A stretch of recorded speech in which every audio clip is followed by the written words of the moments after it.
ബീഹാറിൽ എൻഡിഎയുടെ പടയോട്ടം.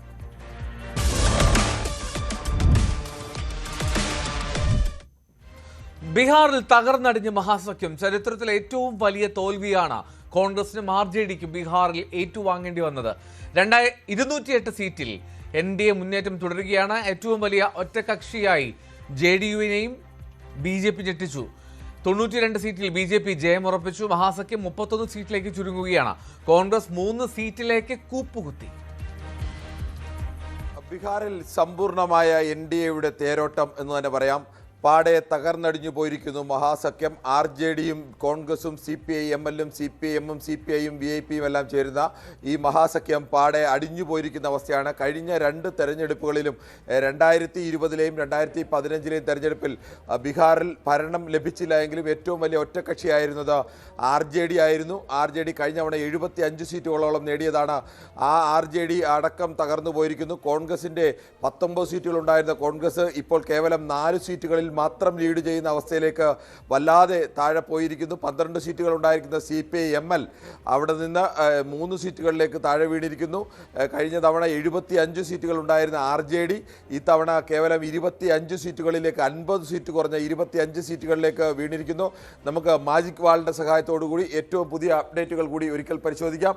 243 അംഗ ബീഹാർ നിയമസഭയിൽ 204 സ്ഥലത്ത് ഇപ്പോൾ NDA ആണ് ലീഡ് ചെയ്യുന്നത്. അവസാന ഫലം വന്നുകൊണ്ടേയിരിക്കുകയാണ്. ഇതിൽ വലിയ മാറ്റങ്ങൾ ഉണ്ടാവാൻ ഇനി സാധ്യതയില്ല. 83 സീറ്റുകളാണ് കഴിഞ്ഞ തവണത്തേക്കാൾ അധികം നേടുന്നത് എന്നത് ആലോചിക്കണം. ഇത്ര വലിയൊരു മുന്നേറ്റമാണ് ഉണ്ടായിരിക്കുന്നത്. 243ൽ 204.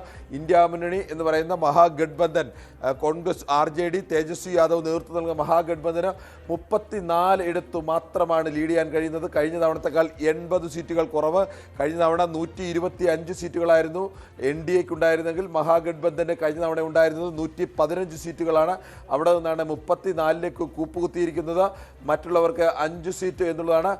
ജൻ സുരാജ് പാർട്ടി തെരഞ്ഞെടുപ്പ് തന്ത്രജ്ഞൻ കൂടിയായ പ്രശാന്ത് കിഷോറിൻ്റെ നേതൃത്വത്തിൽ രൂപം നൽകിയ ജൻ സുരാജ് പാർട്ടി 243ൽ 238 മണ്ഡലങ്ങളിലും മത്സരിച്ച് അവിടെ ഒന്നുകിൽ ഏറ്റവും കുറഞ്ഞാൽ 10 സീറ്റ് അല്ലെങ്കിൽ 150 മേലേക്ക് എന്നൊക്കെ ഇന്ത്യ കണ്ട ഏറ്റവും വലിയ തെരഞ്ഞെടുപ്പ് വിശകലന വിദഗ്ധനും തെരഞ്ഞെടുപ്പ് തന്ത്രജ്ഞനുമൊക്കെയായ പ്രശാന്ത് കിഷോർ അവകാശപ്പെട്ടതാണ്. പ്രശാന്ത് കിഷോറിൻ്റെ ഇത്ര കാലമുള്ള പ്രൊഫഷണൽ ക്രെഡിബിലിറ്റി പോലും ഇല്ലാതെ ആവുന്ന തരത്തിലേക്ക് സംപൂജ്യരായി മടങ്ങുന്ന അവസ്ഥയിലാണ് ഈ ജൻ സുരാജ് പാർട്ടി ഉള്ളത്. സദ്ഭരണത്തിനും ലഭിച്ച അംഗീകാരമാണെന്ന് കേന്ദ്ര ആഭ്യന്തരമന്ത്രി അമിത്ഷാ. ബീഹാർ വികസനത്തിന് NDA കാണിച്ച പ്രതിബദ്ധതയ്ക്കുള്ള സമ്മാനമാണ് ജനങ്ങൾ നൽകിയതെന്നും അമിത്ഷാ പറഞ്ഞു. ചരിത്ര വിജയത്തിന് ബീഹാറിലെ ജനതയ്ക്ക് നന്ദിയുണ്ടെന്ന് LJP നേതാവ് ചിരാഗ് പസ്വാൻ. വികസനം ശക്തമായി മുന്നോട്ട് പോകണമെന്ന സന്ദേശമാണ് ബീഹാർ നൽകിയത്. മോദിയും നിതീഷ് കുമാറും ബീഹാറിനെ വികസന പാതയിലൂടെ മുന്നോട്ട് നയിക്കുമെന്നും ചിരാഗ് പസ്വാൻ പ്രതികരിച്ചു. बिहार की जनता को, बिहार की महान जनता को विशेष धन्यवाद और बधाई देता हूं कि जिस तरीके से एक ऐतिहासिक फैसला बिहार की जनता ने NDA को एक प्रचंड जीत देकर अगले 5 साल बिहार को विकास की राह पर गति देने की सोच के साथ ये फैसला लिया है. मैं ये मानता हूं और मैंने हमेशा कहा है कि बिहार और बिहारियों में वो बुद्धि है, वो क्षमता है कि सही समय पर सही फैसला लेते हैं.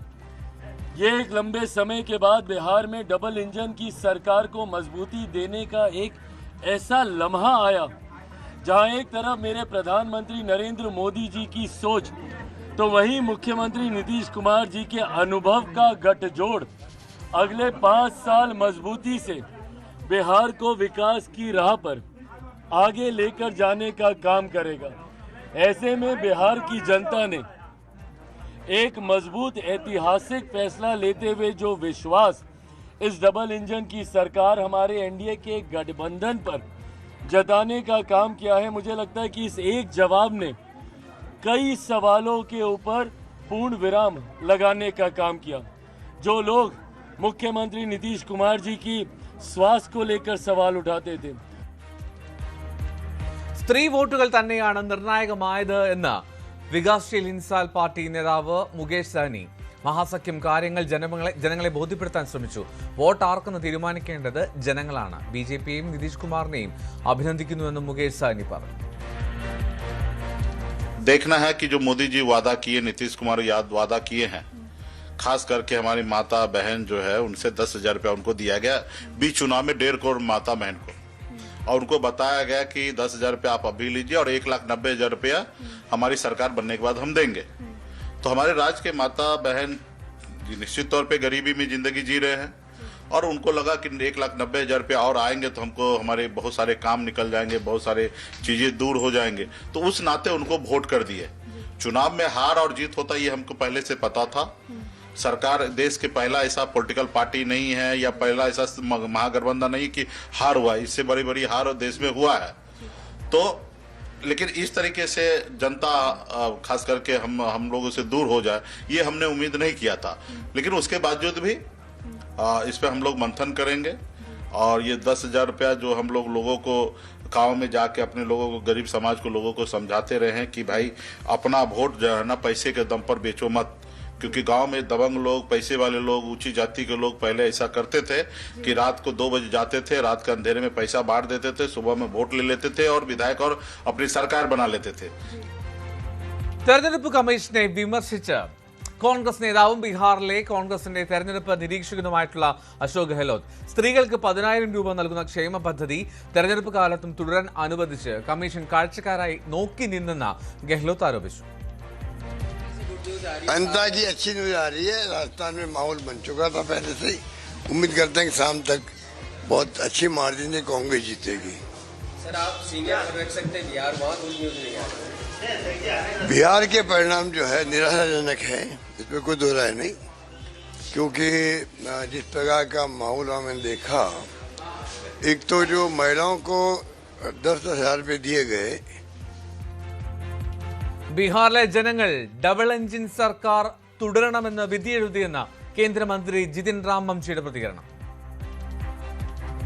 बिहार में और गया में खास करके कॉरिडोर का मामला आया हो, चाहे विष्णुपद कॉरिडोर हो या विष्णुपद या भगवान बुद्ध का कॉरिडोर हो या फिर इंडस्ट्रियल कॉरिडोर हो, फिर इंडस्ट्रियल पार्क का मामला है, ये सारी बातें ऐसी आई जिससे समझ में आया जनता को कि इनसे बढ़िया कोई नहीं कर सकता। और दूसरी तरफ भ्रामक बातें कह करके, उलूल जुलूल बात कह करके, जो व्यवहारिक नहीं था, विश्वसनीय नहीं था, तेजस्वी जी वगैरह लोगों ने लोगों को बरगलाना चाहा, भ्रम में डालना चाहा, तो पार्लियामेंट के चुनाव में कुछ भ्रम में लोग पड़ गए थे। लेकिन इस बार एकदम दिमाग में बात थी कि भ्रम में नहीं पड़ना है, इन लोग सिर्फ बोलते हैं, इन लोग का कुछ बखत नहीं है, और इसी के आधार पर जितना हम लोग सोचते नहीं थे उससे ज़्यादा प्रतिशत में उन लोगों ने वोट दिया और रिजल्ट आपके सामने है.